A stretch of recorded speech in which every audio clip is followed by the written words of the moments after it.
বসন ফিরিয়ে দিলেন।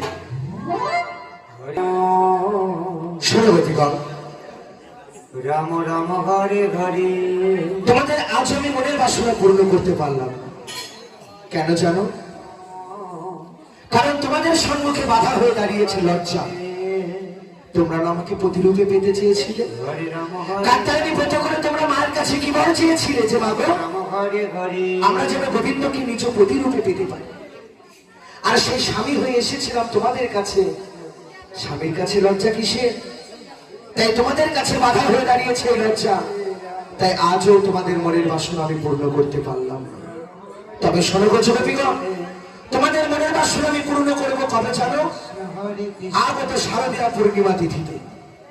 সেই নিশিতেই আমি যখন ওই বংশীবটে